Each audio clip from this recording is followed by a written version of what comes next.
All right, y'all, Water God TV, man. Y'all know how we do. Always pushing help, wealth, and a better understanding of self, and always giving praise to the Most High. So check this out. It's been a lot of people. Y'all know I did a video on Fat Joe and Busta Rhymes. I got the X on their face, and there was people in the comment section. Everybody was positive about it. I got almost 1,000 likes. I appreciate all the support. I appreciate everybody who subscribed. But there were people in the comment section saying, hey, Black people got their inspiration from Caribbean and rap started with them. So it was like we looked up to somebody that was from the Caribbean that wasn't in America. And I'm like, how does we find that hard to believe in America? Everybody needs to go watch the Mic Check by Tariq. Number one, if you was in my comment section and you can't even, you're gonna have to go somewhere where you can get the facts, because we'll just be going at each other all day. But what? Name me somewhere in America where we was listening to somebody from another country. Like we was listening to James, like our parents was listening to James Brown, people that came from the South that made music. We never listened to somebody in America that was from a whole nother country, like, and bumped it. Now, I can say that Bob Marley, I remember a Bob Marley, him being played and him having good songs, but it wasn't like,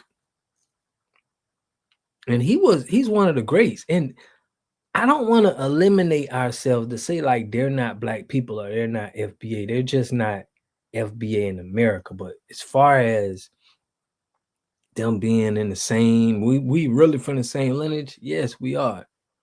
But they seem to want to eliminate themselves. I'm gonna let y'all hear this clip of Dr. Umar Johnson. Big reason why this is even an argument, respectfully, to my Latino African family, is many of you do not accept your membership in the African race. You have an issue being considered a member of an African race. If you did not have that issue with identifying with your race, this would not even be a debate, because you would be African and there would be no were the Latinos there. Peace and Pan-Africanism. This is your big brother, Dr. Umar Ifatunde Oguntade, coming to you live and direct from the city of brotherly love.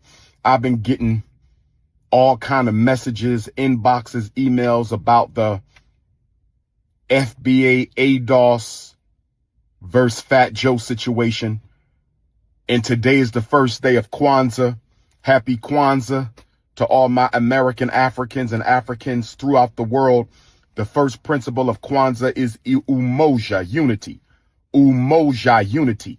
In the interest of unity, I am proposing that there be a public seminar, conference, and hearing on who exactly created hip hop. From my understanding, hip hop is exclusively an American African creation. People don't want to be Black Americans. Like they say, they'll rather, because of the influence and the commercialized that I guess what people see, they don't want to be associated with being Black American. So what they do is now they get, hey man, I'm Jamaican, Puerto Rican. They don't, they're not down with calling themselves what we call ourselves here. So that's why we get all of these problems. Now it's 50-50.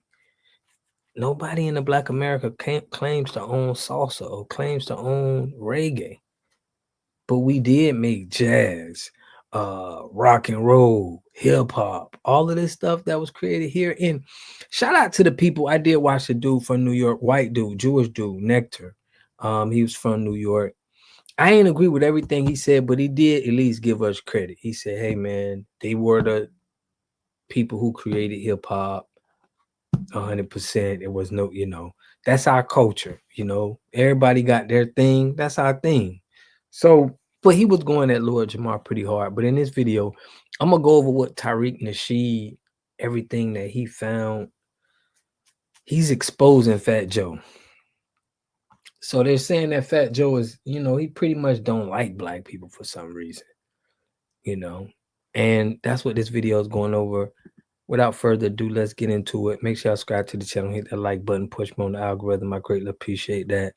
Let's get it. Comments that pretty much expose what a lot of us have already suspected. And Tariq Nasheed has dropped the receipts. And now we can see exactly what it is. Family, I'm telling you, when they start talking about foundational Black Americans and he has this smoke for foundational Black Americans, he's talking about all of us. He ain't talking about no group. There is no group, an organization called Foundational Black Americans. It's only a lineage. That's the only thing you can be talking about. And some of Joe's own people has said that he's said a whole bunch of anti-Black stuff before, by the way. Some of his own people has said this. Cuban Link, let me play this clip. They said that Joe was on some stuff where, yeah, it's time for us Puerto Ricans to get it popping. Us Latinos need to get it popping. The Morenos, yeah, they didn't have their time. It's time for us to get it popping. So just a lot of little slick stuff. Let me play some of the stuff where his people have said he said slick stuff. Fat Joe has been thoroughly exposed for making some bigoted comments about Black folks behind closed doors. But what is even more problematic about the situation is that it isn't an isolated incident. And Busta Rhymes has also been recycling a similar playbook. In recent years, there's been a concerted effort to undermine FBAs with the original origin narrative in hip hop and discredit us altogether. Now, I've been having my suspicions about Fat Joe, the way that he's profited off of the culture for decades. Now, this video is from Sani Bravo, Sanibravo, just giving them their credit. Let's go. While distancing himself from the people when it serves his narrative. But listen to this. This is Cuban Link. Listen to this. And the audio is kind of sped up a little bit. That's why it might sound a little different. Plenty of times. I just forgot his name of who you were talking about, but you have brought him up before, you know. Now, you know, the clip in our interview, he said that there was a time where you guys were all in the studio and Joe started to make certain comments about, you know, the Morenos have had their time. Now it's our time. And he felt like it was like an underlining racist tone to it, even though I asked him, I was like, could it have just been pro-Spanish? Like, isn't this, you know what I mean? Like, that's possible without you being racist. Yeah. But you know, there's a reason that everybody says YouTube ads is better than Facebook ads, and it's because the lead quality is just better. Man, roll the clip. Like you said at the start of this, like a lot of people thought that I was Spanish. So, you know, he would be on the movement of, you know, us Latinos got to make it. We got to do this. We got to do that. And I'm listening like, wow. Because this at the time, you know, it was a lot of brothers doing the music, and he was coming in throughout, you know, digging in the crates and all these other brothers that was putting him on. So I guess he felt like, damn, it's time for us to like take over. So I would listen to that and I would take heed to like, okay, it's so yeah, Joe thought this dude was Black and he was saying all this little slick anti-Black stuff around him. kind of like a little racist, but you know, it is what it is. It ain't nothing bad, but it's just like, I guess he was so pro Latino that he was really pumping that rhetoric at that time. You know, he was trying to take it to another level. Well, okay. Pun was the first one. Let me play devil's advocate. Okay, so was it racist or was it just that like he was really proud and trying to put on the other side of it because there wasn't really any prominent, you know what I mean, that within the culture? Well, I ain't going to downplay. I'm going to tell you straight up. He was on some like, the Moyo's been doing this for years. It's time for us to come in. You know what I'm saying? And that's basically how it was stated. And that's how I heard it. And I was just like, oh, okay, yeah, I get it. It's pro. But at the same time, it was a little bit of shade there. You know, a little bit. But he got put on by Black artists, though. That's what I was thinking the whole time I'm hearing that. But I'm saying to myself, who am I? I'm just... Right. Fat Joe got put on. Black artists put him on. And it's always like that. We put people on and then they still have this weird disdain. Here just listening. I'm just taking in what he's saying. I'm taking in because I'm in a room full of Black Latin brothers that are all in the music industry. You got to understand that, too. I'm the only person there personally at the time that wasn't. That looked like I was. So I got in where I fit in, but here we go. That's the rhetoric that was pumped because he felt comfortable. So they thought this brother was Latino, so they started kind of getting comfortable and speaking that anti-Black talk around him because they thought he was Latino too. He was in his own world at the time too. Like, you know, you're in a closed environment. You got your people that look up to you. And you got so you can say what you really feel. Exactly. That's the halftime speech, basically. Yeah. Okay. Taking it. But like I said, I heard him and Macho say stories where now is demeaning and being real racist to Black people. Him and wait, Macho. what you mean? The two white guys at the crew is him and Macho. Okay, And then but you got, I know, what is you the got story Macho. though? Macho was a fucking, he hung out with the Jewish guys, so he was really demeaning when it came to black people. And Joe would join that conversation. So he's saying that they were talking greasy about black people, and Joe was in them conversations where they're talking greasy about black people. Well, what is the story though? Can you share the story? I'm not telling you the story. I'll let them tell the story. They're never gonna say it. But it was real demeaning, racial shit. Gotcha. But that's within, you know what I'm saying, the camp of the Spanish guys. Mm-hmm. You know what I'm saying? And like I said, I think everybody does it. Black people do it.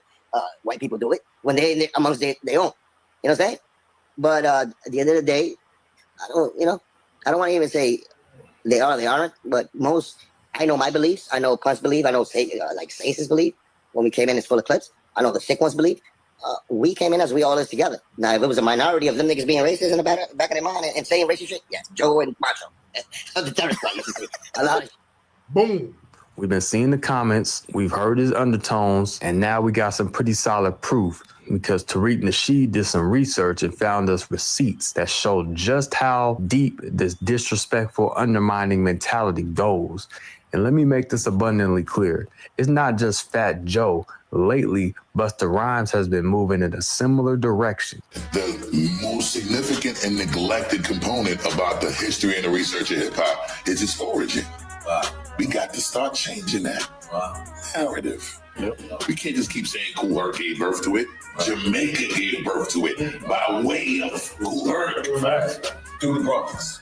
Through the Bronx. Both of these artists who have been heavily involved in hip-hop for decades seem to have been subtly pushing an agenda in order to discredit FBA's role as the sole creators of hip-hop. It's hard to ignore the fact that there seems to be an underlying vitriol, even an envy towards FBAs, which is not at all deserved. So let's talk about the bigger picture. Fat Joe and Busta Rhymes have been closely aligned with certain political and social narratives recently.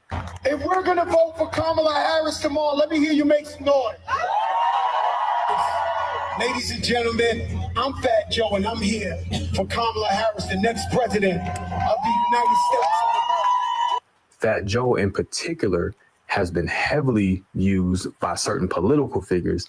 He may have been at them Diddy parties, man. People that was in my comments were saying he was at them Diddy parties. That's why he doing all of this.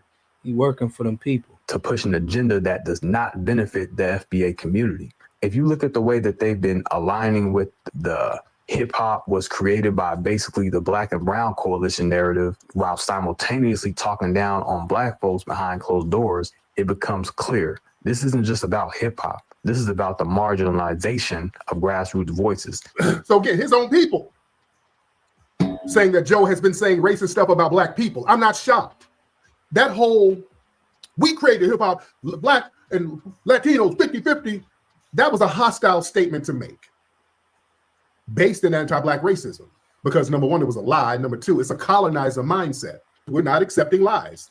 Number one, there was no Puerto Rican and Black creating hip-hop 50-50. That's a lie. The Puerto Ricans were not there in the beginning helping to create hip-hop. That's a lie. There were no Puerto Ricans rapping in the early 70s or before. If they say they were, that's a lie. They were not DJing then. That's a lie. They were not b-boying then. They came later. All of that is a lie to say they were. And then when you point out that they weren't there in the very beginning and you can show the pioneers who were there, they started to lie on some of the early pioneers by saying that they were Puerto Rican. Like the first b-boys, Sasa and Trixie.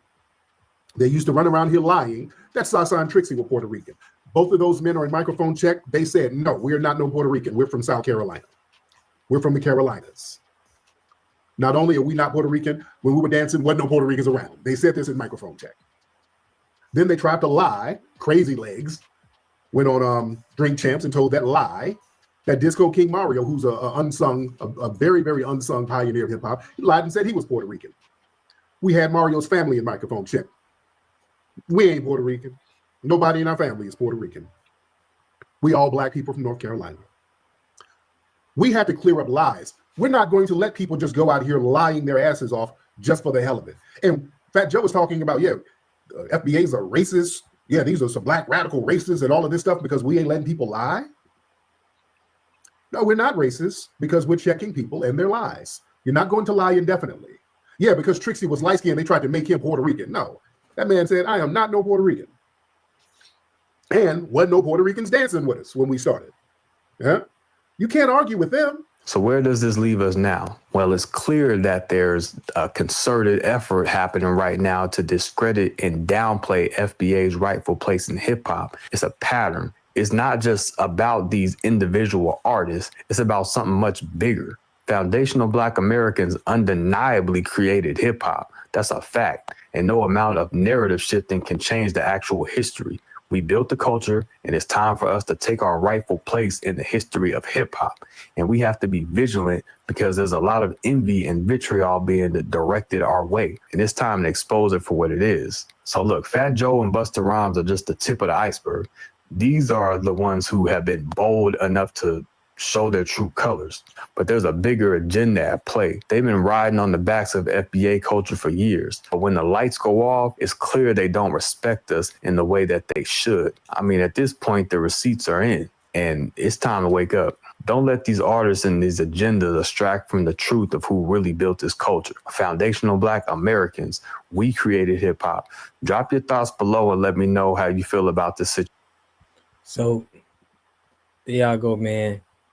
We seeing that Tariq Nasheed really put everything on blast for us to understand that it's people trying to steal culture. That's what they do, and we have to be able to protect it.